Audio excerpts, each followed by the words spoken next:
The camera is already recording, but no one remembers turning it on. A low static hum fills the background, as if the microphone is capturing something just beyond human hearing.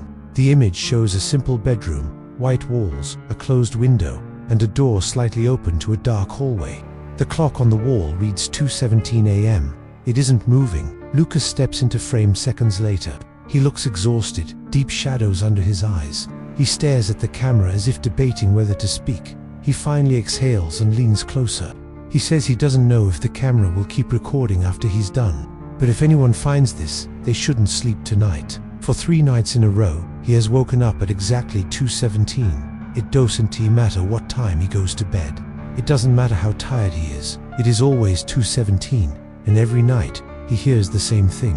3 slow knocks, not on the door, not on the wall, on the floor. Like someone on all fours tapping their knuckles against the ground. As if to prove it, the sound echoes faintly in the recording. 3 dull knocks from the hallway. He closes his eyes and whispers that the first night he thought it was a neighbor. The second night, he locked the door. The third night, he realized the sound was coming from inside the house. The knocking grows closer. Something drags across the floor between each tap.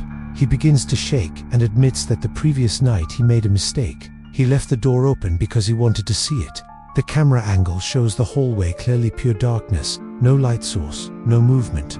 The clock still reads to 17. The sound begins again, rhythmic, deliberate, like something pulling itself forward. Lucas starts crying quietly and says it doesn't have a body. The image glitches for a fraction of a second, revealing a shape too long, limbs too thin, a head tilted at an impossible angle. Then nothing. He explains it has only arms, very long arms, and it drags itself across the floor. It always stops at the doorway. It never comes inside, until tonight. The breathing in the recording changes. There are now 2 separate breaths. The camera tilts slightly on its own, revealing the hallway more clearly. Low to the ground, 2 elongated arms press against the floor. Too many fingers spread wide, no torso, no visible head. Just a distortion in the air like heat rising from asphalt. Lucas whispers that he finally understands why it never enters. It's waiting to be invited. The air seems to pulse. The fingers scrape closer. He repeats that he won't invite it, over and over. The second breathing grows louder, closer to the microphone. Suddenly, the clock clicks and shifts to 2:18. Everything stops. The hallway is empty. He laughs nervously and says it always leaves at 2:18. The camera glitches again. He looks back at the clock. It flickers and returns to 2:17. The lights flicker with it.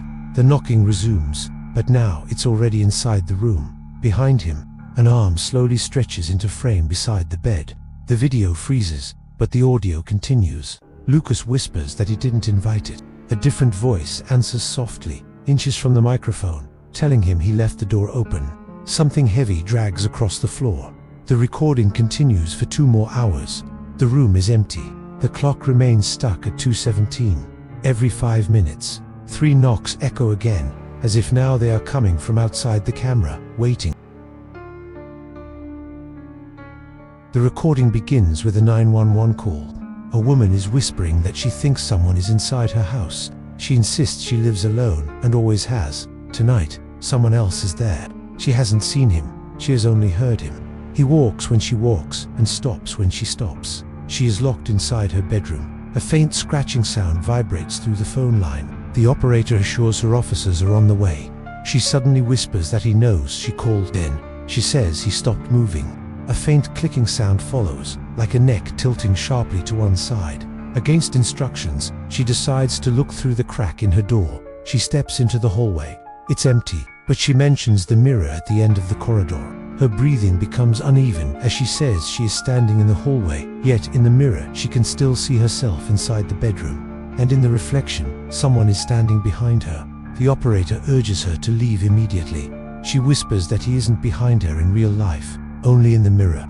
The footsteps begin again, slightly delayed, like an echo out of sync with reality. She says he is getting closer in the reflection, but she can't feel anything behind her. Then she says he is smiling. Her voice cracks when she says he has her face. The call drops for several seconds. When it reconnects, the voice is different, calm/flat. It says there is no one there. She left, but it stayed. The line goes dead. Police later report the house was empty. The bedroom door was locked from the inside. The hallway mirror was shattered. On the floor were drag marks, as if someone had been pulled slowly, not out of the house, but into the reflection. Since then, people claim that if you stand in front of a mirror in complete silence long enough, your reflection might smile first, and sometimes it blinks after you. The recording begins with the hiss of an old cassette tape. A man warns anyone listening not to look for apartment 304. He says he thought it was just a story about the building.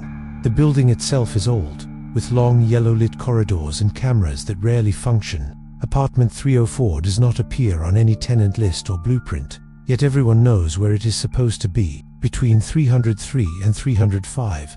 There has always been a door there, though no one has seen anyone enter or exit. Ricardo moves into 305 and laughs when the doorman tells him not to knock on the wrong door.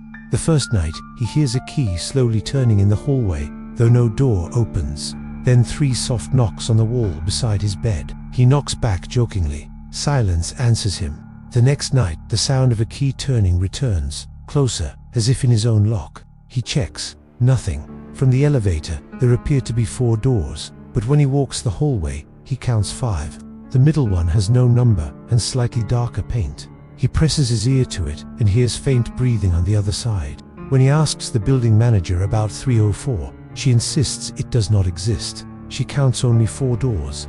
That night, he records on his phone. 5 doors clearly line the hallway. The middle one stands slightly open. He films inside. Instead of an apartment, there is another hallway identical to his, with 5 doors, and at the center stands himself, holding a phone. But the version inside is not recording, it is smiling. The reflection raises its hand first and knocks from inside. The door swings open. 2 sets of footsteps echo. One enters, one exits. The camera falls sideways. The middle door slowly fades back into a blank wall. The Ricardo who walks out enters 305 and closes the door behind him. The next morning, when the doorman asks if he slept well, he smiles a fraction of a second too late and says better than ever.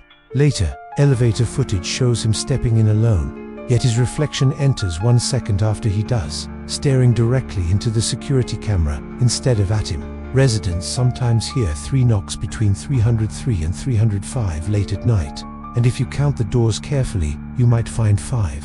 If the middle one is open, do not look inside, because maybe you already did. The recording begins with a screen capture from a baby monitor app. The timestamp reads 3:12 a.m. The nursery is dimly lit by a moon-shaped nightlight. A crib rests against the wall, and inside it, a little girl sleeps holding a stuffed rabbit. The parents whisper off camera, explaining this has been happening every night. The father rewinds the footage. At 3 hours 12 minutes and 3 seconds, the corner where the wall meets the ceiling darkens unnaturally. At 3 hours 12 minutes and 5 seconds, the darkness peels downward like liquid shadow.